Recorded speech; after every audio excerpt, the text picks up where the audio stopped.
Dilinaw ng MMDA na kapag ipinatupad ang odd even scheme sa EDSA, hindi na iiral doon ang number coding scheme. Patuloy naman ang iba pang hakbang para sa paghahanda sa EDSA rehabilitation, tulad ng libreng toll sa Skyway at no contact apprehension policy o NCAP. May unang balita si Joseph Moro.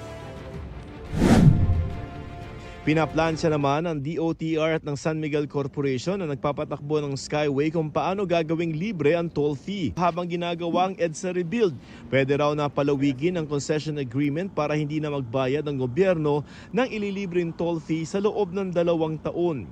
Tuloy-tuloy naman ang panguhuli sa mga pasaway sa ilalim ng NCAP o No Contact Apprehension Policy.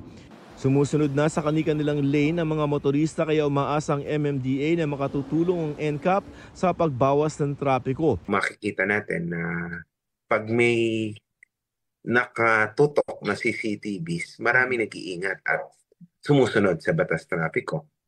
Kaya palang sumunod ng ating mga kababayan na motorista pag meron pong nakatingin na hindi po namin kaya mano-manong gawin. Iba't iba ang multa depende sa paglabag.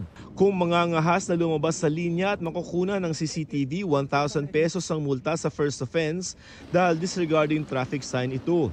100 pesos kung nakatsinelas at 1,500 pesos kung walang helmet.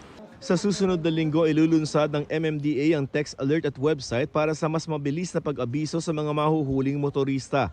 Inaayos na rin gawing option ang pagbabayad ng multa gamit ang mobile wallets. Nagbabala naman ang MMDA na hindi sa kanila galing kaya huwag gamitin ang isa umanong link kung saan pwede mong malaman kung may violation ka. Kasama naman sa ipinangakong aayusin ng MMDA lalo na sa papalapit na EDSA rehabilitation ang mga bangketa.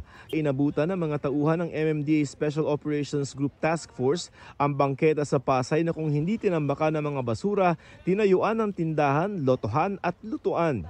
May basketball board at ring pa. May bahagi rin ng bangketa na pinarerentahan ayon sa MMDA. Pero ang mga nahuhuli di na raw kagaya dati na nagiging mas palaban. Meron tayong mga ilang mga nahuhuli na sinasabi nga nila, sir, nahuli niyo po kami pero okay lang, mali naman po kami. So I think there's this acceptance already. Pinasadahan din ng bantay sa Gabal Operations ang Arellano Street sa Maynila, pati Sobel Rojas, Tejeron at Pedro Hill. Ito ang unang balita, Joseph Morong para sa GMA Integrated News.